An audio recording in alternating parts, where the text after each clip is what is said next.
Muy buenos días, Álvaro. Aprovecho de saludar a don Sergio Díaz, al presidente Eduardo Frei, señor Guillermo Hoffman, la ministra Rubilar, Juan Carlos, bueno, todos los panelistas. Bueno, déjenme presentarles, voy a poner un poco la lupa en lo que fue la crisis COVID, la recuperación, plantear algunos elementos, si puede pasar la lámina, por favor, algunos elementos sobre algunos desafíos pendientes en la región para concluir con algunas recomendaciones o más bien una hoja de ruta sobre cuál debe ser el papel de la integración regional en este periodo post-pandemia. La siguiente, por favor.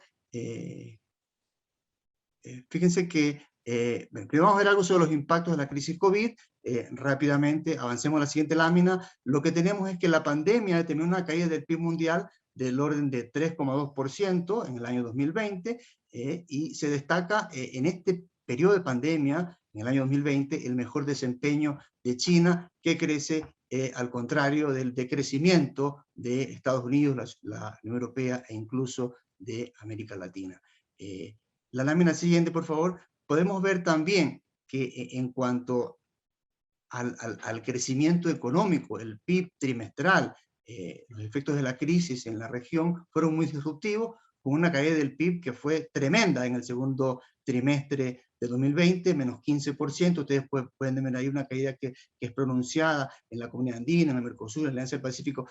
Todas las subregiones, todos los esquemas de integración sufrieron esa severa y aguda crisis durante el segundo trimestre del año anterior. La lámina siguiente, por favor. Y esto también se trasladó al comercio, que fue duramente golpeado, un retroceso que fue mucho más acusado por las importaciones, una caída del 16%, una caída del 10% en las exportaciones. La lámina siguiente, por favor.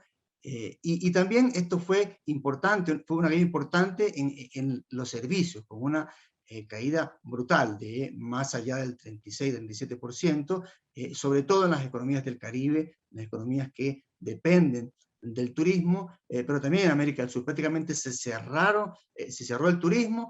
Ahí tenemos una caída en todas las subregiones. Fíjense en la caída del Caribe, más allá del 50% en los servicios.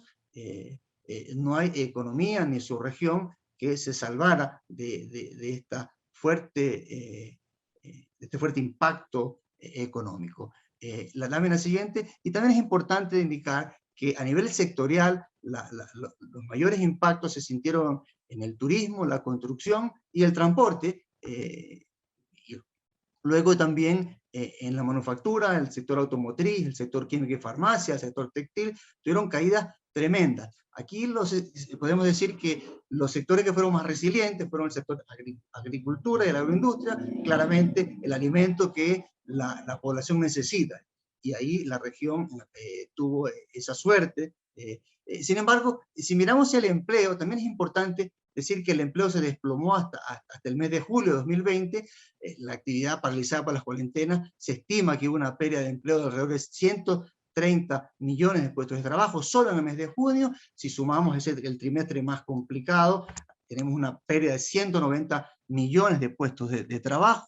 En las economías, considerando el comercio, serían como unos 30 millones de puestos de trabajo, un tercio de empleo femenino, y a agosto de este año todavía había 5 millones de empleados, de empleos que no se han recuperado. Lo dejo allá como el fuerte impacto sobre el empleo. Y si miramos el tejido productivo exportador, por favor, la lámina siguiente, aquí tenemos como ejemplo la evolución de las empresas exportadoras en Colombia, Ecuador y Perú. Fíjense que en el periodo entre febrero y septiembre hubo una salida, muchas empresas dejaron de exportar, y el impacto aquí mucho más fuerte se sintió en las MIPYMES, las pequeñas, las medianas, pequeñas exportadoras. En el caso de Chile, en agosto del 2021, todavía había 9% menos de empresas exportadoras, y las empresas más golpeadas eran las empresas MIPYMES. Esto es importante tenerlo en cuenta, creo que lo graben en su mente para el diálogo. Pongamos la lupa en la recuperación del PIB y el comercio en el 2021. La lámina siguiente, por favor. Fíjense que se está proyectando para el 2021 un crecimiento de 6% de la economía global. Sin embargo, también se proyecta que la tasa de crecimiento se ralentice y se disminuya al 4,5 en 2022, con un mayor crecimiento esperado en China. Esto el presidente Frey ya lo destacaba, China sigue creciendo, y la región también crece un 6%, aunque se espera una ralentización de ese crecimiento. Que tenemos que recordar que el mundo y la América Latina sale de una crisis severa, y por lo tanto también aquí hay un rebote y un arrastre estadístico. Sin embargo, es importante decir que esta recuperación a nivel de los esquemas de integración, a nivel de las subregiones, fue muy importante durante el segundo trimestre del año. Fíjense, con tasas de crecimiento de 2 dígitos, 16% del crecimiento en promedio en la región, y con un crecimiento mucho más grande, por ejemplo, en la comunidad andina, los países que dependen de energía, del petróleo, del carbón, Colombia, que están creciendo más. Entonces, hay un rebote importante desde el punto de vista de la producción. La lámina siguiente, por favor. Si nos fijamos particularmente en los sectores que están rebotando, que están recuperando, obviamente el sector de la construcción, el transporte, las telecomunicaciones y la industria manufacturera, que al ser severamente golpeada en el año anterior, ha rebotado y está recuperando stock, y entonces tenemos un año con una importante recuperación. Sin embargo, hay que decir que todavía en el ámbito de los servicios y el turismo esa recuperación no es completa. Más bien hay rezagos, hay crecimiento más bien del turismo interno que del turismo entre países, y este es un elemento importante y que también va a quejar sobre todo las economías centroamericanas y del Caribe, este menor crecimiento. Si miramos un poco las proyecciones, la lámina siguiente, del comercio mundial para el 2021, esperamos una tasa de crecimiento del volumen de un 10%, que luego un poco se morigera en el 2022, pero todavía con un crecimiento de un 4,7. Es decir, el comercio está recuperándose de la mano del dinamismo importador de China y la recuperación de Estados Unidos. A nivel de exportaciones del primer semestre del 2021, todas las subregiones, todos los esquemas de integración anotan tasas de crecimiento importantes en sus exportaciones: 50% de la comunidad andina, 34% del Mercosur. Bueno, y ahí tienen los datos, los dejo para beneficio de todos los participantes del coloquio. La lámina siguiente nos muestra cómo el impacto, cómo hay un aumento de precios importantes, sobre todo los productos básicos, y esto está impulsando la recuperación de las exportaciones regionales. Los productos energéticos crecen tremendamente. Nosotros esperamos una tasa de crecimiento de los commodities de la región en torno a un 40-41%. Y ustedes se fijan allá, también productos agroindustriales como la soja, el maíz, el caucho, el trigo, están creciendo a tasas realmente asombrosas. Sin embargo, hay que poner la cautela, ¿verdad? Nosotros pensamos que todavía no está tan pronto un superciclo de materias primas de buenos precios, pero sin embargo los precios están altos, y esto impacta en el comercio de bienes. Esperamos una tasa de crecimiento de las exportaciones e importaciones de 2 dígitos, en torno al 24, 25, 26%. Yo aquí voy a anticipar que en 2 semanas más la CEPAL va a revisar estas cifras, quizá van a ser un poquito más al alza. Invito a los participantes a la presentación del documento Perspectiva del Comercio Internacional de América Latina. Y luego veamos los desafíos de la integración regional. Primero quiero dejar aquí en la mente de ustedes que en la región los vínculos productivos interregionales se concentran en pocos países. Son 5 países: Argentina, Brasil, Chile, México y Colombia, los que están, digamos, más integrados entre sí. Pero esa integración, como bien decía don Sergio Díaz, es una integración todavía escuálida, una integración que efectivamente pone el énfasis en que hay procesos productivos que cruzan entre países y luego terminan en Estados Unidos, terminan en Europa o en la propia región, pero del que está ausente el resto de la región. Es importante tenerlo en cuenta. Voy a volver sobre esto más adelante. Luego, otro elemento importante de la integración regional es que es intensiva en pequeñas y medianas empresas. La lámina siguiente, por favor. En la región tenemos alrededor de, entre 2017 y 2019, había alrededor de 85.000 empresas, de los cuales el 85% son medianas, micro, medianas y pequeñas empresas, exportando a la propia región, salvo el caso de México, donde hay una mayor pymes exportando a los Estados Unidos. Entonces quedémonos con este elemento, ¿verdad? Que las MIPYMES son muy importantes y exportan alrededor del 10% del total y son intensivas en empleo y se dedican o sus exportaciones van más al mercado intrarregional. Es importante dejarlo esto en la mente. Luego estimamos que el comercio intrarregional, las exportaciones intrarregionales crezcan este año en torno a un 33%, con lo cual la tasa de comercio intrarregional rondará en torno al 13%. Sin embargo, esto significa, es número bajo todavía, sigue por debajo de los máximos históricos, el 21%, en los años 2000 o inicios del 90.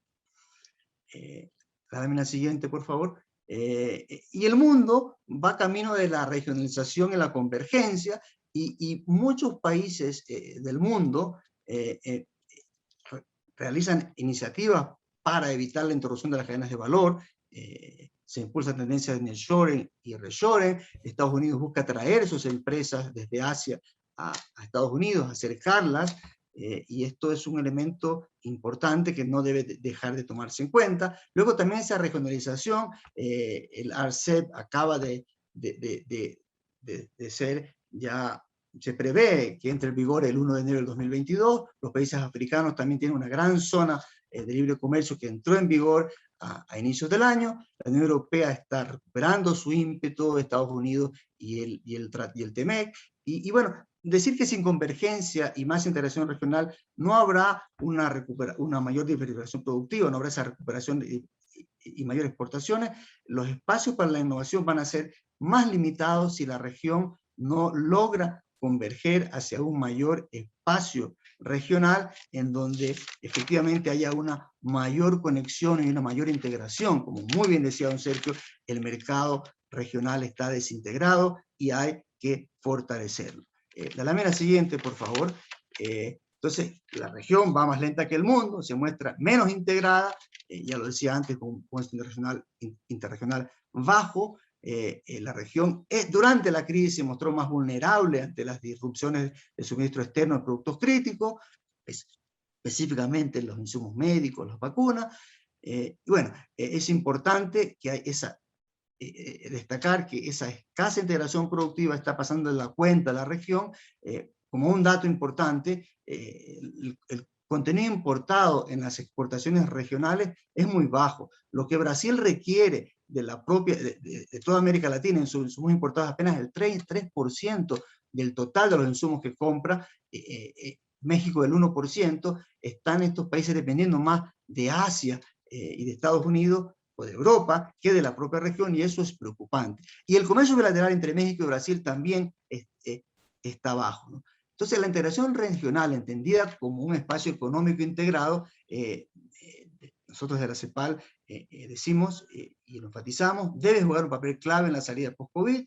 Es un proceso importante, sin embargo es un proceso que no puede realizarse de manera fácil, de manera inmediata, requiere de la voluntad política de los socios de mayor tamaño, Brasil, México, y por supuesto también requiere de ese liderazgo de los dos bloques más grandes, de los cuales participan Brasil y México, que es Mercosur y la Alianza del Pacífico, y CEPAL propone avanzar hacia una convergencia en la diversidad. Es justamente el ámbito de la convergencia, el adecuado para promover el emprendimiento en áreas que la crisis COVID reveló urgente y necesaria. Déjenme decirle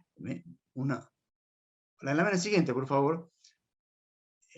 ¿Cuál es la propuesta desde la CEPAL? Primero, es necesaria una convergencia en facilitación del comercio. Esto es muy necesario, dado que ha habido la interrupción de las cadenas de suministro, por ejemplo, que se simplifiquen los trámites aduaneros, se reduzcan las inspecciones, el número de días que la carga de comercio está en los puertos, el uso de certificados digitales, el operador autorizado. Es importante que además haya un reconocimiento de que hay complementariedades productivas en los países de la región, que estas son todavía escasas, pero que son el pie para poder avanzar en una mayor integración. Por ejemplo, en sectores como el metalmecánico, el químico, el sector agroalimentario, hay ciertas conexiones, por ejemplo, entre Colombia, Ecuador, Perú, entre Chile, Argentina, Brasil, con Argentina, los países centroamericanos, El Salvador, Guatemala, Honduras, hay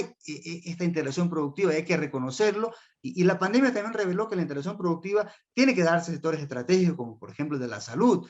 Hay que reconocer, por ejemplo, esfuerzos para que se reconozca, hay un reconocimiento mutuo de los servicios sanitarios, explorar encadenamientos en fármacos, equipo médico, sectores estratégicos, es muy importante. Luego también el desafío de mejorar la infraestructura regional de transporte y logística. Aquí, don Sergio lo decía, todavía la región está totalmente fragmentada y desintegrada. La velocidad máxima para que un camión cruce Centroamérica es un 19%. En otras regiones geográficas de América Latina, el número es similar o no pasa de los 40 o 50 kilómetros por hora, y luego también hay interrupción en los pasos de frontera y hay que promover, hay que hacer esfuerzos conjuntos para resolver esos cuellos de botella en la región. Y finalmente es importante también el promover una mayor cooperación en materia digital. Hay que hacer esfuerzos para impulsar la conectividad. Si algo nos enseñó la pandemia es que la conectividad es vital, no solo para los negocios y el emprendimiento, sino también para impulsar la educación, la medicina, los servicios públicos, para el buen gobierno. Bueno, eso sería la propuesta, ¿verdad? Mayor convergencia, mayor conectividad y sobre todo una mayor voluntad política para impulsar la integración regional y dejar un poco el espacio para el emprendimiento y el empuje del sector privado. Creo que la mesa está servida para un buen diálogo. Muchas gracias. Aquí lo dejo.